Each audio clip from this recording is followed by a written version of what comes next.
from the News Channel 5 network. This is SportsLine.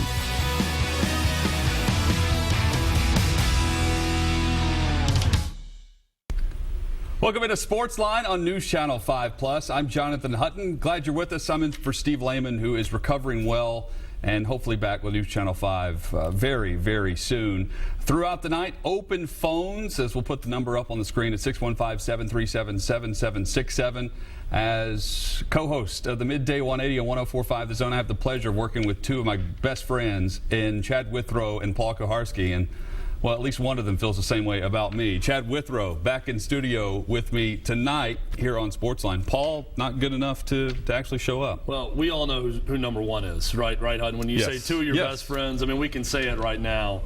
I'm number one. I'm here. I'm here in support. It's always fun doing any broadcast with you, Hutton, so I'm thrilled to be here, man. This is going to be fun. And we're going open phones tonight, where we're going to talk high school football to pro football and everything in between, where Chad has started a website, prepweekly.com, which about a year and a half ago now you launched. Yeah. No, very successful right out of the gate. Yeah, it's been great. You know, we had over 1 million hits in year one. We're going to almost triple that in year two. We've already gone over 2 million hits for year two. Over 20,000 people have visited the site. And what we kind of wanted to do was create a community of people who cared about high school football. Could be coaches, could be players, could be family members of players. We wanted to get them involved. We've got Players of the Week up there. We've got game previews. I've got my Friday Five, which features a lot of different things. We have the top 5 teams in the mid-state, regardless of classification. I've got the 5 games of the week. You know, Hutton, you're doing some high school football work as well. So it's just a community of people who care about high school football in the mid-state. We've expanded to East Tennessee now as well. So we're doing a little bit of everything, but it's been a labor of love for me and Chris Eakes, who works a lot on it as well. Our writers out there, Jesse Smithy, we hired from East Tennessee. We got a lot going on the site, so I definitely advise people to check it out, prepweekly.com. If you care at all about high school football, you'll really enjoy it. And Chad does an amazing job each Friday on 104.5 The Zone, Friday nights from 6 until 11 o'clock with the very latest high school coverage. Chad and I have the chance to call high school championship games for the TSSAA. We can talk high school sports with you tonight if you'd like to do that. You can also call in and talk about the Tennessee Volunteers, Vanderbilt Commodores, Steve Spurrier announcing his resignation. Not retirement, but resignation. Right. That was the news last night, that he was retiring, and he set the record straight this morning with his press conference. And, of course, the Tennessee Titans, who fell to the Buffalo Bills 14-13 on Sunday. Phone lines are open throughout the show. Call in and let us know what's on your mind. Let's start with high school, because I've seen several good teams throughout the season this year. Is Brentwood Academy the very best team in the Mid-State? Yes, and I don't think it's even close. I think you could make an argument maybe for Maryville in East Tennessee, but that's a 6A team. Here's kind of the ongoing debate with people in high school football. You've got Rutherford County, which is really good in 6A, has been. You've got Maryville out in East Tennessee, and then you've got Division II 2A. I don't think it's that close, to be quite honest. Division II 2A, which those are the big private schools out there, Brentwood Academy and MBA, who we saw play this last week, MUS in Memphis, McCallie and Baylor in Chattanooga.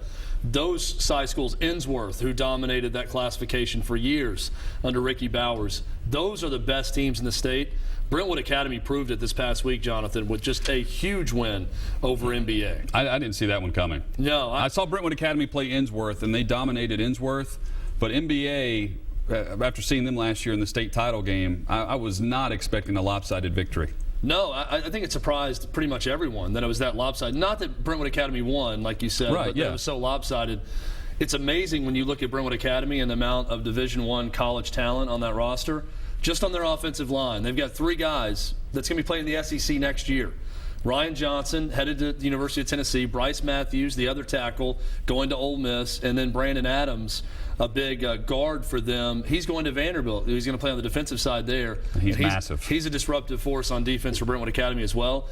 And they're young skill position players. Jeremiah Oatsvall, he's kind of a Johnny Manziel type player, just a really good athlete. Hutton, we had his game in the state basketball championship at Brentwood Academy also. Yeah. So a really good player that they've got great skill, huge lineman, just a really good high school football team. You know, you can't find many teams nationally that have 11, 12 guys that will probably play Division I football one day, maybe more than that. And that's exactly what Brentwood Academy has. 615-737-7767. Our number, if you'd like to call in on SportsLine tonight, is we are live on News Channel 5 Plus. Chad Withrow, I'm Jonathan Hutton. Who would be kind of in your top 5 right now, mid-state, if we're looking just across the entire landscape of high school football? Going into last week, I actually had NBA number 1, Brentwood Academy number 2.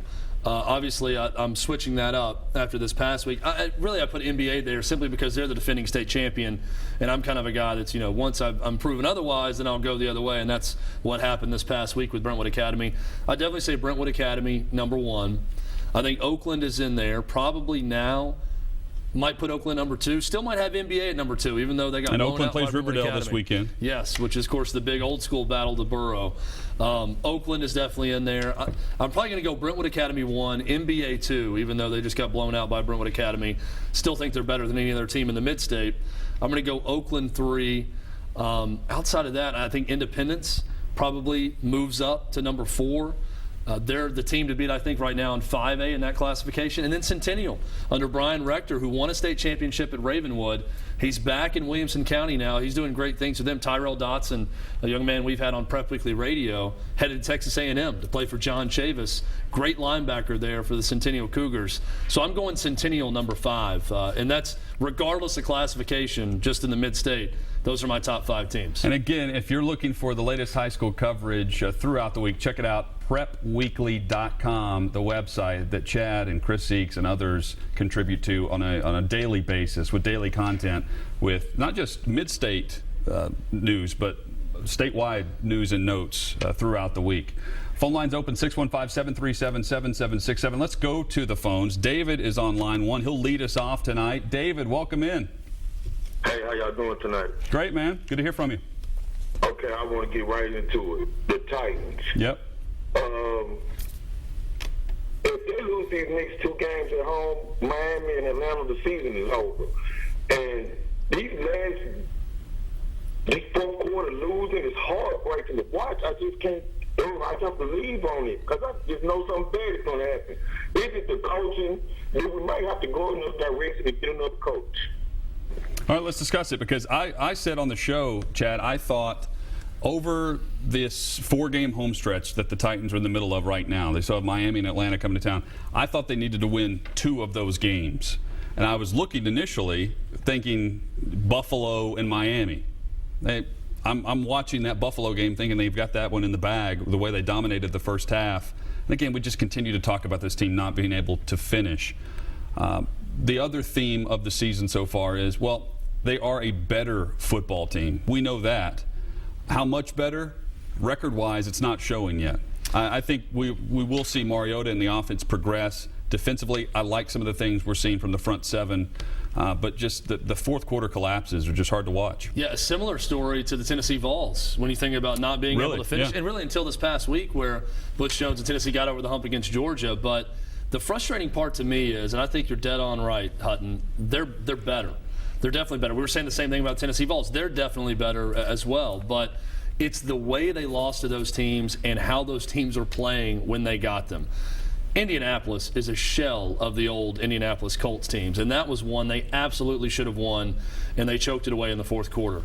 This past week, that Buffalo Bills team, they essentially ran the wishbone in the game against the Titans. I mean, it was ugly. It was a throwback to leather helmets, I thought, as far as offensive football. It was bad. To lose to that Bills team, it's not like you're losing to good teams. I think at least the Tennessee Vols could say, well, you lost 3, but they're to 3 pretty good teams, maybe with the exception of Arkansas. We'll have to see on that one. But you lost a 1-point game to Florida, at Florida. You lost to a good Oklahoma team. Okay, you can live with that in double overtime.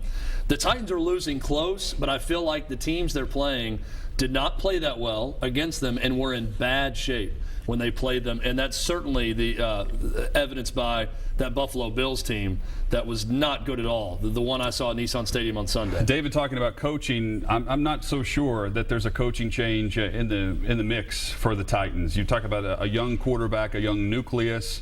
They've got Ken Wisenhunt, who signed a 5-year deal last year, just in his second year as the head coach.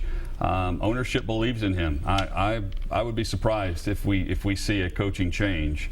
But again, it's based on wins and losses. I understand where fans come from with that thought process. 615-737-7767, our number. Open phones. throughout the hour. Call in, let us know what's on your mind here on SportsLine with Chad Withrow. I'm Jonathan Hutton, News Channel 5 Plus.